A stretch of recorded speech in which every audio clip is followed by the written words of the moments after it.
You do not need to be a trader to understand this. You only need to respect two things: incentives and compounding. When debt compounds faster than income, something must give. That is the setup we are living through. This is why I care about margin of safety. Here is what almost nobody is saying out loud. I think the reason nobody is saying it is because the implications are too uncomfortable for many people to sit with. We are not approaching a credit problem. We are not on the edge of a credit problem.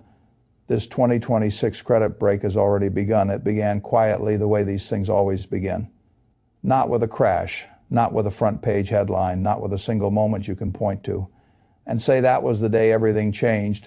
It began in the plumbing. It began in the parts of the financial system that many people never look at, never think about, never hear mentioned on television. And by the time it becomes impossible to ignore the window to stay solvent and flexible, will have already closed for many people. Before I give you the data, I want to anchor this in human behavior. In 2000, I watched a famous manager at the Quantum Fund call the tech bubble early and still get punished. He shorted the most overvalued names and the analysis was correct. But the market stayed irrational longer than his temperament could tolerate, and $3 billion disappeared in 6 weeks. Then he chased what he had warned against and pushed $6 billion into the same stocks. 6 weeks later, half of it was gone, and the loss was another $3 billion. That story is not about brilliance or stupidity. It is about what crisis does to discipline. And that is exactly why I am talking to you before the pressure arrives. Now, let me show you the actual numbers. Sits above $90 trillion government debt alone. Just the federal government has crossed $35 trillion. I want you to understand the scale of that number in a way that goes beyond just saying it. If you had started spending $1 million every single day from the moment Julius Caesar crossed the Rubicon in 49 BC, you would not have spent $1 trillion yet. We owe 35 of them. But the number itself is not even the most alarming part. The alarming part is the velocity the interest payments on that debt have now surpassed. What the United States spends on national defense, read that sentence again, the cost of carrying the debt has exceeded the cost of maintaining the most powerful military. In the history of human civilization, in every debt cycle I have studied across 500 years of financial history, that crossover point when debt service exceeds defense spending marks what I would call the terminal stage, not the beginning of the problem, the terminal stage of a problem that began decades ago and was allowed to compound unchecked. When you reach the terminal stage, history tells you with remarkable consistency that only 3 outcomes are possible. The first is default governments or major institutions simply stop paying what they owe. The second is restructuring, a negotiated rearrangement of who gets paid how much. And when the third is inflation, the quiet default, the one politicians always prefer, because it destroys the real value of debt without technically breaking any promise in every case across 5 centuries of recorded financial history. The people who survived and prospered through these transitions were the people who owned real assets, who held capital that couldn't be inflated away, who had positioned themselves before the crisis arrived rather than scrambling after it became obvious. I have learned to respect simple arithmetic. And the people who were destroyed were the ones who were caught holding paper currency bonds, promises in a world that had decided promises were no longer worth what they used to be. What I want to spend the next part of our time on is the specific mechanisms through which the 2026 collapse is transmitting right now, because understanding the mechanism is what separates people who see it coming from people who are confused by what seems like random chaos. The first mechanism is corporate credit deterioration over the past decade. Corporations were handed effectively free money interest rates near zero, meant that even companies with mediocre business models, weak cash flows, and questionable management could borrow enormous amounts of capital at almost no cost too. They used that capital not primarily to build factories, hire workers, develop new products, or expand into new markets.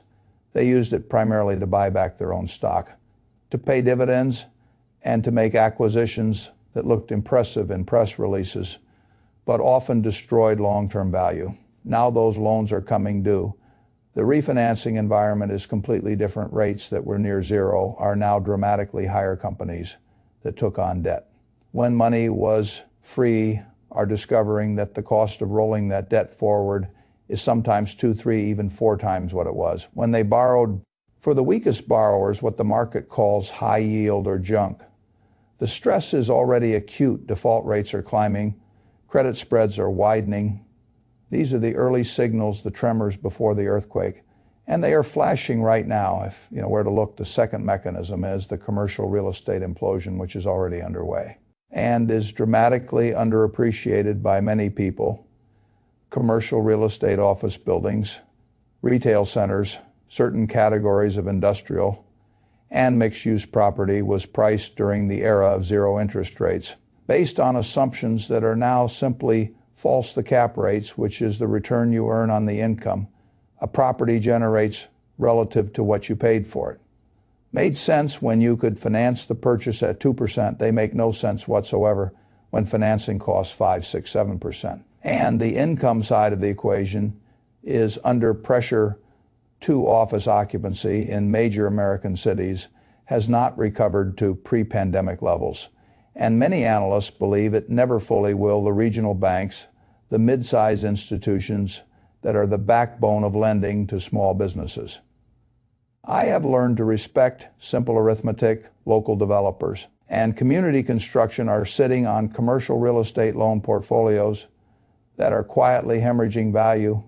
They can't sell these loans at current market prices. Over time, small mistakes compound into big outcomes without taking losses that would threaten their solvency. So they are sitting on them, extending maturities, pretending, hoping that rates will fall fast enough to save them. Some will be saved, many will not. And when the regional bank failures accelerate the credit contraction that follows, will hit the small businesses and local developers who depend on them the hardest, the exact layer of the economy that is most responsible for job creation and community economic activity. The third mechanism is the consumer credit exhaustion that almost nobody is talking about, because the headline unemployment numbers have remained relatively stable, and that has convinced most observers that the American consumer is fine. The consumer is not fine. Credit card balances in the United States have hit all-time highs, time records. The delinquency rates on those balances are climbing at a pace that has not been seen since 2008. Auto loan delinquencies are at levels that should be setting off alarm bells everywhere.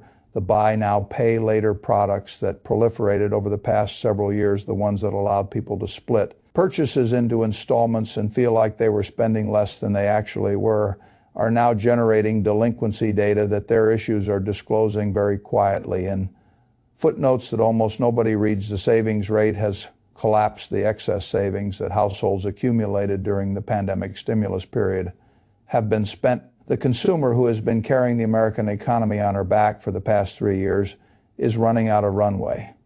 And when consumer spending contracts sharply, as it will, when credit tightens and delinquencies force lenders to pull back the growth numbers that everyone has been pointing to as evidence that the economy is resilient, will evaporate. Now, I want to talk about something that I think is even more important than the specific mechanisms, and that is the question of timing. When does the market actually price all of this in?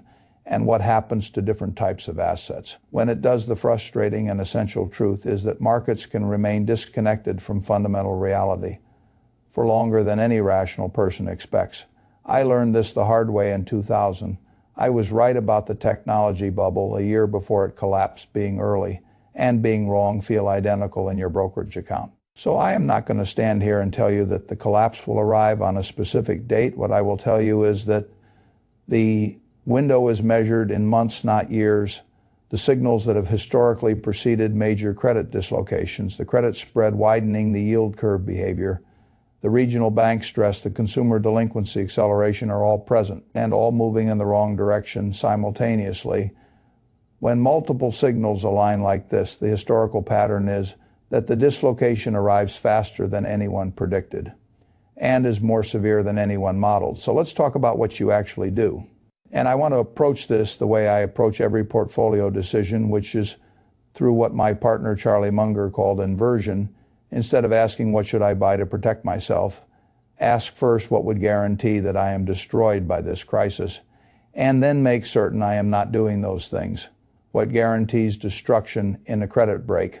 Leverage carrying debt into a liquidity crisis is the single most reliable way to be wiped out.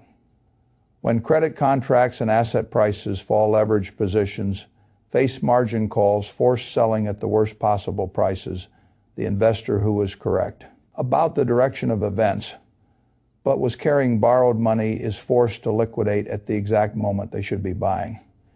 I have watched brilliant people who understood the economics better than almost anyone, get completely wiped out in credit collapses because they had leverage. No amount of analytical brilliance compensates for the structural vulnerability of a leveraged position in a liquidity crisis. If you are carrying consumer debt, particularly high-interest consumer debt, eliminating that debt is the single most important financial decision you can make in the next 12 months. Not because of the interest cost, although that matters, because leverage in a credit break is existential risk, and removing it removes that risk entirely.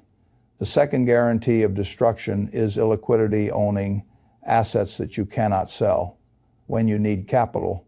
Certain categories of private investment, illiquid real estate positions, long lockup funds, these can be wonderful in normal environments and catastrophic in crisis environments. In a credit break, liquidity is not a luxury. It is the difference between being a buyer and being a forced seller.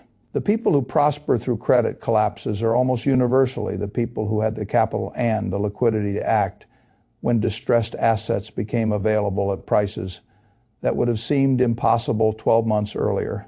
Lehman Brothers collapsed in September 2008 within 18 months. The people who had dry powder and the courage to deploy it into distressed credit and beaten down equities and undervalued real assets made returns that compounded for a decade. They could only do that because they were, in my experience, incentives explain more than opinions. Liquid. When everyone else was desperate, liquidity is the weapon. You cannot use a weapon you don't own. The third guarantee of destruction is concentration. Having your financial well-being tied to a single asset, a single employer, a single geography, a single currency. Credit collapses are unpredictable in their specific path. I have learned to respect simple arithmetic. What you can predict is that the damage will spread in ways and to places that nobody expected. The person who feels completely safe because they own one really good house in one really solid market may find that market is not as solid as it appeared. When credit contracts and foreclosed sellers flooded the local market with supply, that wasn't there 6 months ago. The person who feels completely safe because they have a great job at a great company find that great company is not immune to a credit crunch that forces it to cut costs. Diversification is not a strategy for modest returns. Temperament matters as much as intelligence.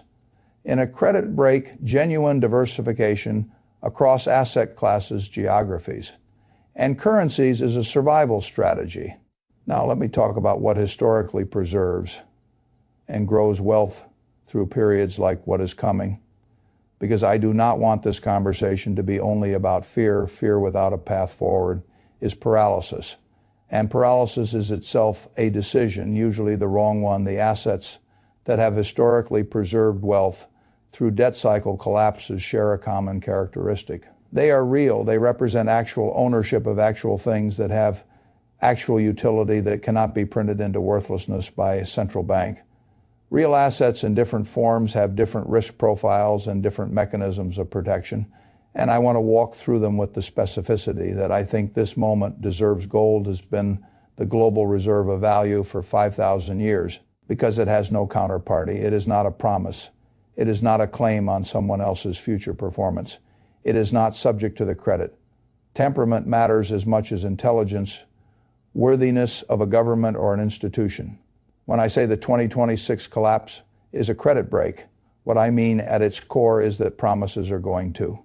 This is why I care about margin of safety. Be revealed as worth less than people thought they were in that environment, something that requires no promise, something that simply is what it is, becomes extraordinarily valuable relative to everything that depends on promises being kept. I have historically maintained meaningful gold exposure in my portfolio, and I would increase that exposure materially in the environment I see developing right now, not as a speculative trade, as an insurance policy and a hedge against. I have the most dangerous tail risk in a credit break, which is currency debasement. Equities are more complicated. And I want to be precise about this because I think the conventional wisdom, that stocks always go up in the long run. So just hold on is dangerously incomplete. For the specific period we are entering, stocks are real assets in the sense that I have learned to respect simple arithmetic. They represent ownership of actual businesses with actual productive capacity, but they are also priced based on expectations of future earnings and future cash flows. And those expectations are currently embedded in valuations that assume a level of economic activity and a cost of capital that may not materialize. 11. When credit contracts and the cost of capital rises, the discount rate applied to future earnings rises, and that mathematically compresses the present value of those earnings. This is not theory, it is arithmetic. The question for equity investors right now is not whether to own equities, but which equities to own, and on what terms businesses with genuine pricing power, the ability to raise prices without losing customers, will be dramatically more resilient than businesses that compete primarily on cost in commoditized markets. Businesses with strong balance sheets, low debt, and high free cash flow generation will be dramatically more resilient than businesses that depend on continuous access to capital markets to fund their operations. Businesses that provide essential goods and services that people genuinely cannot do without will be dramatically more resilient than businesses that depend on discretionary consumer spending. That is the first thing cut when household finances tighten. I want to be concrete: energy, infrastructure, certain categories of healthcare, essential consumer staples. Over time, small mistakes compound into big outcomes. And select technology platforms with genuine network effects, high switching costs, are the categories where I would concentrate equity exposure today. The high multiple speculative growth names, the companies where all the value is in earnings that are 5, 7, 10 years away, are the names I would avoid with conviction. In a rising rate environment that persists through a credit contraction, those distant earnings get discounted so severely that the current price becomes very difficult to justify. Let me talk about something that I think deserves far more attention than it typically receives in these conversations. And that is the international dimension of what is coming. The United States dollar, for all the fiscal dysfunction that has characterized American policy over the past decade, remains the world's reserve currency, and that status confers enormous privilege and enormous responsibility simultaneously. When the credit break accelerates, the initial response of global capital will almost certainly be to flow toward the dollar, toward U.S. Treasuries, toward the perceived safety of American sovereign debt. Sovereign debt is a safe haven, the dollar, and U.S. Treasuries win that competition by default in the near term. But the medium-term trajectory is different. If the resolution of this debt crisis involves inflation, and the political incentives point overwhelmingly toward inflation as the preferred mechanism, then the purchasing power of those dollars and those treasuries will be systematically eroded. The countries that may outperform in that medium-term environment are the ones with sound fiscal positions, commodity-rich economies, and currencies that are genuinely undervalued relative to purchasing power parity. I am watching Brazil, certain parts of Southeast Asia, and select commodity exporters with significant interest, not as recommendations, but as the geographic areas where the fundamental case for outperformance in an inflationary credit resolution scenario is most intellectually compelling. I want to come back to something psychological, because I said at the beginning that the 2000 disaster was ultimately a psychological failure more than an analytical one. And I think the psychological dimension of what is coming is as important as the financial one. Over time, small mistakes compound into big outcomes.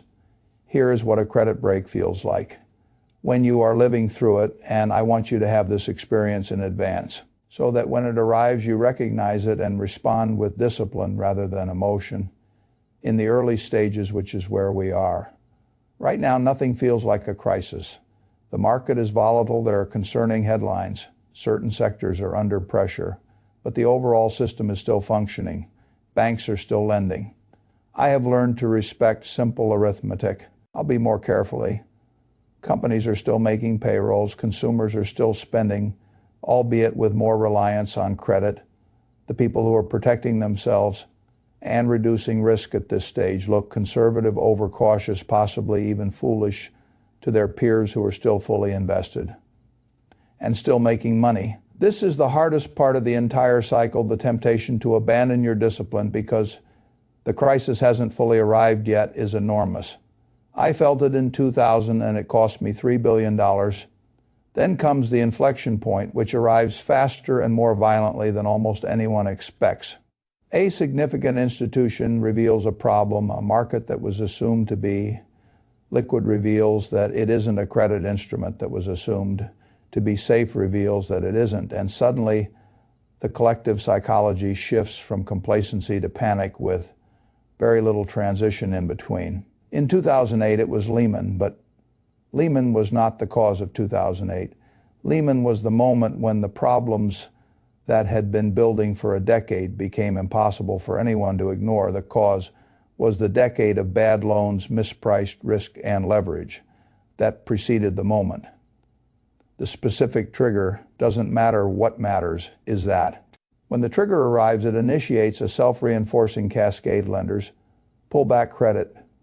Businesses that depended on credit for operations face sudden stress. Asset prices fall. The falling asset prices trigger margin calls and forced selling. The forced selling drives prices lower still. Consumer confidence collapses. Spending contracts.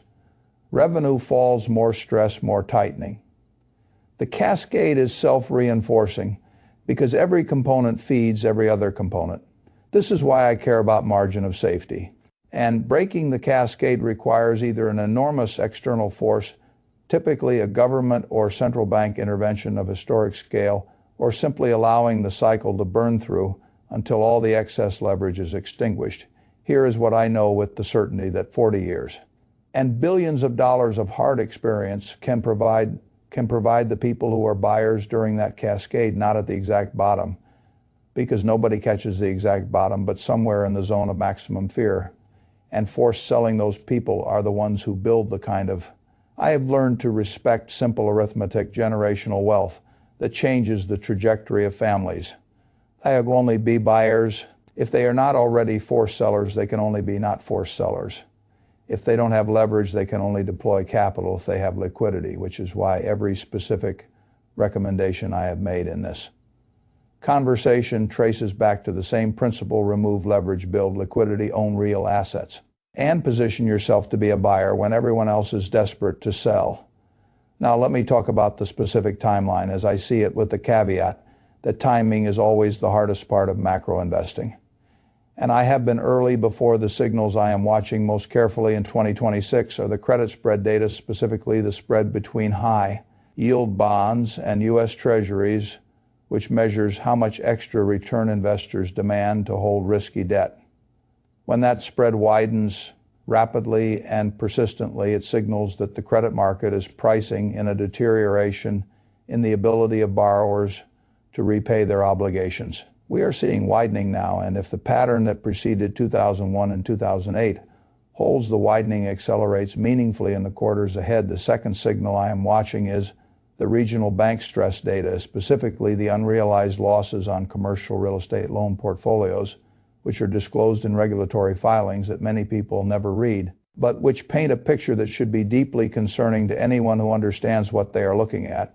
The third signal is the Treasury market itself, specifically whether foreign central banks and institutional holders continue to absorb the supply of new U.S. government debt at yields that don't compensate for the inflation risk embedded in. A government that is running trillion-dollar-plus deficits as far as the eye can see. If demand at Treasury auctions weakens materially, if the so-called tail of auctions, which measures the gap between expected and actual yield required to clear the auction. If that starts widening persistently, that is the signal that the bond market itself is beginning to question the trajectory of American fiscal policy in a way that could be very disruptive very quickly. I want to spend a few minutes on what I think the policy response will be, because understanding the policy response is as important as understanding the underlying crisis when thinking about how to stay solvent and flexible. When the credit brake accelerates to the point where it becomes impossible to ignore the Federal Reserve, and the Treasury will face an impossible choice that they have faced before and resolved in only one way: they can accept the deflationary cascade, allow the bad debt to be written off, allow the over-leveraged institutions to fail, allow the economy to contract through the adjustment which is economically necessary and politically catastrophic, or they can intervene with the tools that they have: cutting interest rates, expanding the balance sheet, purchasing assets, guaranteeing obligations, printing dollars, which buys time and prevents the acute deflationary collapse, but stores up inflationary pressure that ultimately detonates in a different and arguably more damaging way every time this choice has been presented in modern financial history. The political system has chosen intervention, not because interventions is the economically superior choice in the long run, because intervention is the politically survivable choice in the short run. And politicians, by definition, are optimizing for short-run political survival. The implication is critical for your positioning. The crisis will likely begin with deflationary dynamics, falling asset prices, credit contraction, economic slowdown, and then transition to inflationary dynamics as the policy response overwhelms the deflationary forces of the portfolio that survives the deflation phase and prospers in the inflation phase. It's not identical to the portfolio optimized for either phase alone. Navigating the transition requires flexibility, liquidity, and the ability to shift positioning as the nature of the crisis evolves. This is why I keep coming back to liquidity as the master principle. Cash feels like a terrible asset when inflation is eroding its purchasing power. But cash is the option that allows you to respond to every other opportunity as it presents itself. And in a rapidly evolving crisis, optionality is worth more than almost any specific bet on the direction of any specific asset. Let me tell you what I would actually do. If I were starting from scratch right now with no existing portfolio and the full understanding of what I believe is coming first, and without any hesitation, I would eliminate all high-interest consumer debt, credit cards, auto loans at high rates. Personal loans go on the return on eliminating 8 to 20% debt is guaranteed tax-free and risk-free, no investment. I can identify offers that combination. Second, I would build a cash reserve large enough to cover at minimum 6 months of living expenses, and ideally 12 held in short-term treasuries or a high-yield money market account where it earns meaningful return while remaining fully liquid. This is not an investment, this is armor. Third, I would allocate meaningfully to gold, not through a gold ETF necessarily, but through physical gold or the closest equivalent available to me, understanding that this is not a trade but a multi-year position size to hedge against currency debasement. Fourth, I would evaluate every equity position I hold through the lens I described earlier: pricing power, balance sheet, strength, free cash flow, essential products or services. And I would eliminate positions that fail that test even. If it means recognizing losses, the cost of holding the wrong positions through a credit break will vastly exceed the cost of the tax loss or the emotional discomfort of admitting an error. Fifth, I would look at commodities with genuine interest, not as a speculative trade, but as a real asset allocation that benefits from the inflationary resolution of the debt cycle that I believe is the most probable long-term outcome: energy, agriculture, copper, and other industrial commodities that are essential to actual economic activity and the actual construction of the infrastructure that governments around the world are committed to building regardless of what happens to financial markets. And perhaps most importantly, I would ruthlessly protect my human capital, my ability to earn income, develop skills, maintain professional relationships.